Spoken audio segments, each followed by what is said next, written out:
तो दोस्तों आज की इस वीडियो में मैं ये क्लियर करने वाला हूँ कि यूनिकोड क्या चीज़ होता है। तो चलिए आप मेरी स्क्रीन पर देखिए, आपको दो ठो ये देख लीजिए। यहाँ पर आपको क्या लिखा है ये समझ नहीं आ रहा है, ठीक है।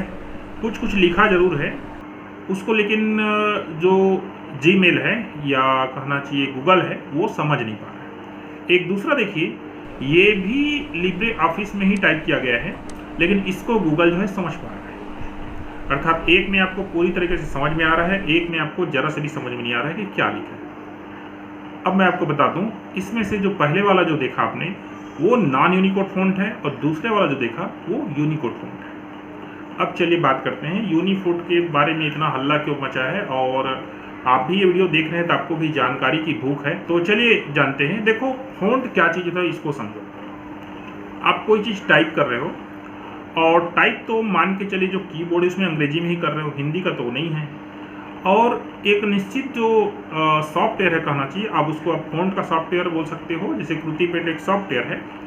उसको जैसे आप कंप्यूटर में इंस्टॉल करोगे तो वो जो अंग्रेजी में लिखावट है उसको वो हिंदी में आपके लिए शो कर दे रहा है। मतलब क्या है, कृतिपेट एक ट्रांसलेटर है। मान लीजिए आपके पास एक उर्दू भाषा में लेटर आया, उसको आप पढ़ नहीं सकते, तो आपको क्या चाहिए, एक ट्रांसलेटर की ज़रूरत है। आपने बगल में जो है किसी को बुलाया और उसको बोलने के लिए पढ़ने के लिए बोला और आपने उसका मतलब समझ लिया। कृतिपेट एक नॉन यूनिकोड फॉन्ट है और वो कुछ इसी तरह से काम करता है। उसको एक ट्रांसलेटर की ज़रूरत होती है। फॉर एग्जाम्पल के लिए मैंने कृतिपेट में कोई भी मेल लिखा, उस मेल को मैंने भेज दिया किसी और विदेश, मान लीजिए, या फिर कोई ऐसा जगह जहाँ पर कृतिपेट फॉन्ट नहीं चलता। तो जब वो ईमेल को खोलेगा तो उसको शुरू में कुछ ऐसा ही दिखेगा जो आप शुरू में देखें। अब उसको वो डाउनलोड करेगा। डाउनलोड करने के बाद MS वर्ड में खोलेगा। तो MS वर्ड में खोलेगा तो वो जो कृतिदेव फॉन्ट है हिंदी में तभी दिखाई देगा जब उस सिस्टम में कृतिदेव फॉन्ट इंस्टॉल हो। यदि इंस्टॉल नहीं है तो उसको कुछ भी समझ में नहीं आएगा, और वहाँ पर ये भी इंस्ट्रक्शन नहीं बताएगा कि ये फ़ॉन्ट डाउनलोड करो इसको देखने के लिए, ठीक है। मतलब वो अननोन फाइल हो जाएगा, ठीक है। तो ये कृतिदेव फॉन्ट बहुत समय से चलता आ रहा है। इसकी समस्या, मतलब इस प्रॉब्लम से उभरने के लिए जो कहना चाहिए कंप्यूटर जो गीक्स होते हैं, कंप्यूटर जो एक्सपर्ट होते हैं, उन्होंने ऐसा फॉन्ट जो है खोजा जो अलग अलग सिस्टम, अलग अलग देश, अलग अलग ऑपरेटिंग सिस्टम में अपना रूप परिवर्तन नहीं करता, ठीक है। जैसे कि देख लो, आप व्हाट्सएप में टाइप करते हो हिंदी में, है ना, गूगल इंडिक नाम से कीबोर्ड आता है, वो भी एक यूनिकोड फॉन्ट ही है, ठीक है। आप कोई भी हिंदी में टाइप करते हो, उसको अगर आप विदेश भेज दोगे ना तो हिंदी ही रहेगा, वो अंग्रेजी नहीं रहेगा। उसके लिए कोई चीज़ की ज़रूरत नहीं पड़ेगी, ठीक है। अब देखिए, यूनिकोड फॉन्ट की इतनी ज़्यादा ज़रूरत क्यों महसूस हो रही है। यूनिकोड फॉन्ट जैसे कि मंगल है, कोलिका है, कृष्णा है, खास करके जितना भी आप देखेंगे ना इसमें उबंटू वगैरह में, तो उसमें जो अधिकांश यूनिकोड फॉन्ट ही मिलेगा, ठीक है। तो इसकी इतनी ज़रूरत क्यों आन पड़ी, तो इसकी ज़रूरत इसीलिए आन पड़ी, जैसे कि अभी मेल जो आया है, अगर आपने ईमेल में दवा पत्ती किसी को लिखा, ठीक है ना, और कृतिदेव फॉन्ट में आपने उसको लिख दिया, तो वो सामने वाला आदमी उसको नहीं समझेगा। वैसे फॉर एग्जाम्पल के लिए बता दूं मैं, गूगल जो है कृतिदेव फॉन्ट जो है वो नहीं समझता है, ठीक है।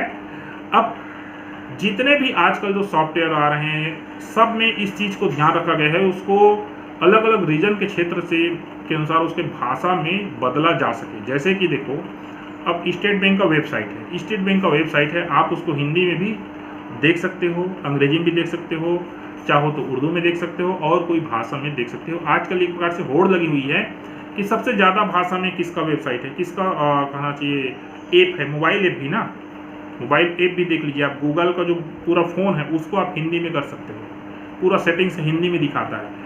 तो कहने का तात्पर्य है, यूनिकोड फॉन्ट के प्रयोग से होता यह है कि वो सभी को वैसे ही दिखाई देता है, और केवल हिंदी के लिए नहीं है, और जितने भी जो मलयाली, कन्नड़, उर्दू, जितने भी भाषाएं हैं सबके लिए यूनिकोड फॉन्ट जो है होता है। अब देखिए, यूनिकोड फॉन्ट और कृतिदेव फॉन्ट में अंतर क्या है।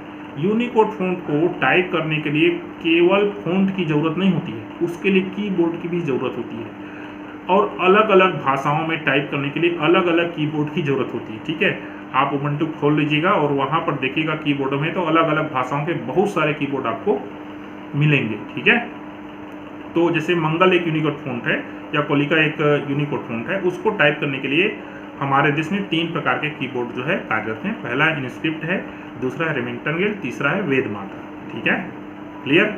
कृतिदेव को टाइप करने के लिए किसी प्रकार से आपका कहना चाहिए कीबोर्ड की ज़रूरत नहीं है, लेकिन मेरे ख्याल से आपको दोनों में अंतर समझ में आ गया होगा। एक बार और इस चीज़ को मैं बता दूं कि जितना भी इंटरनेट में जो मटेरियल आप देखते हो, जितना भी देखते हो ना, हिंदी में जितना लिखा हुआ है सब के सब मंगल फ़ॉन्ट से टाइप होते हैं या फिर कोलिका से टाइप होंगे या यूनिकोड फ़ॉन्ट से टाइप होते हैं। इसका एक ही कारण है, उस चीज़ को, उस मैटर को अगर आप कॉपी करके MS वर्ड में पेस्ट करोगे ना तो वो हिंदी ही दिखाई देगा, वो अंग्रेजी नहीं दिखाई देगा। यही रीज़न है कि इतना ज़्यादा कहना चाहिए मंगल या यूनिकोड फ़ॉन्ट है ना, उसका यूज जो है बढ़ता जा रहा है लगातार, कोर्ट वगैरह भी होता जा रहा है। कारण वही है कि वो अलग सिस्टम में जाने पर, अलग मोबाइल में जाने पर, जैसे कि मैंने एक लड़के को, उसने मुझे मांगा कि सर मेरे को टाइपिंग जो टेस्ट हुआ है उसका एक फाइल दे दीजिए, तो मैंने MS वर्ड टाइप फाइल उसको भेजा। उसके मोबाइल में MS वर्ड तो है ही नहीं। MS वर्ड अगर एप्लीकेशन होगा भी तो कृतिपेट फ़ॉन्ट थोड़ी इंस्टॉल होगा, नहीं होगा, तो उसको क्या दिखेगा, पूरा दिखेगा। तो वो बोला सर इसमें तो कुछ नहीं लिखा है। मैं बोला इसको सिस्टम में ले जाओगे, कृतिपेट फ़ॉन्ट रहेगा तो वो दिखाई देगा। ठीक है, लेकिन अगर मैं उसको मंगल में टाइप करके दूँ तो उसको वही सब दिखाई देगा। ठीक है, अब आ जाते हैं मेन चीज़। ये तो जानकारी के लिए है कि कौन सा फ़ॉन्ट कृतिदेव यूनिकोड है और कौन सा नॉन यूनिकोड है। नॉन यूनिकोड है, अलग अलग सिस्टम में जाने पर अपना रूप जो है वो बदल लेगा। जब तक उसका ट्रांसलेटर कृतिदेव फ़ॉन्ट इंस्टॉल नहीं होगा तब तक वो काम नहीं करेगा।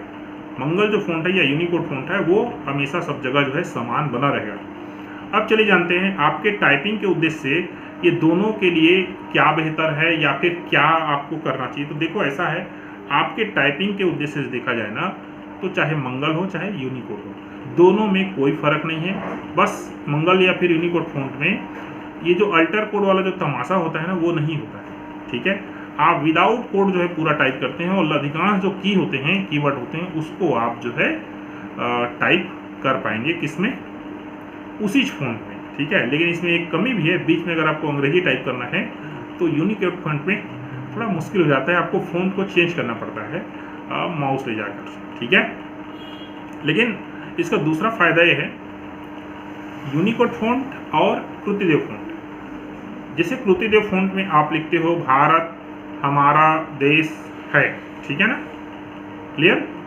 और गलती से मान लीजिए हमा करके आप स्पेस दे दीजिए, उसके बाद रा लिख दीजिए, हमा रा अलग हो गया, तो कृतिदेव फ़ॉन्ट कोई उसमें एरर नहीं शो करेगा। जैसे कि इंग्लिश में स्पेलिंग एरर होता है ना, ठीक वैसे ही हिंदी में वर्तनी की अशुद्धि होती है।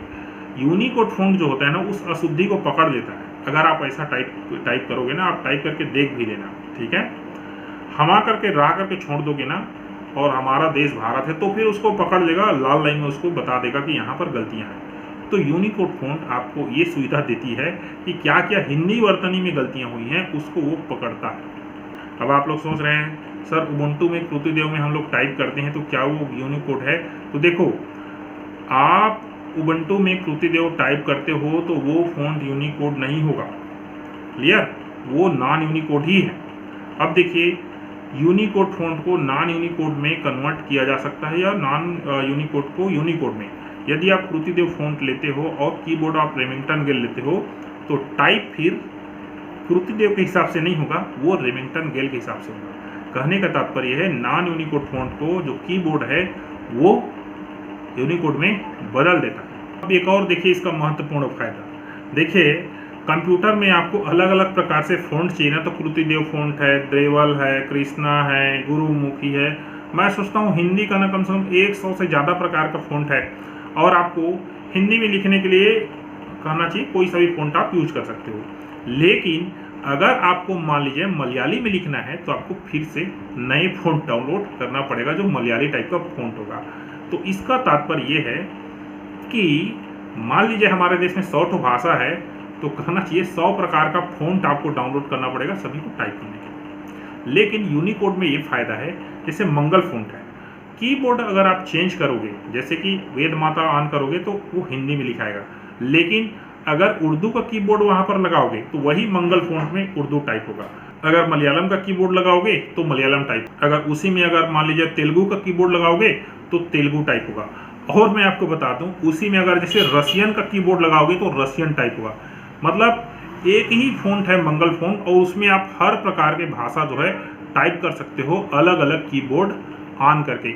ये सारे कीबोर्ड जो है उबुंटू के सिस्टम में प्री इंस्टॉलेड होते हैं, और मैं आपको बता दूं विंडो में भी ये इंस्टॉलेड होता है। बस आपको सेटिंग्स को क्या करना पड़ता है, ऑन करना पड़ता है। ये है मंगल फ़ॉन्ट या फिर यूनिकोड फ़ॉन्ट की कहना चाहिए ताकत, जिसके कारण ये इतना ज़्यादा आज के डेट में फेमस होता जा रहा है। तो मेरे ख्याल से आपको समझ में आ गया होगा कि ये यूनिकोड फ़ॉन्ट क्या है और नॉन यूनिकोड फ़ॉन्ट क्या है। मैं बेसिक चीज़ यही बता दूं, आपकी टाइपिंग के अगर परिप्रेक्ष्य में देखा जाए तो इसका कोई अर्थ नहीं है।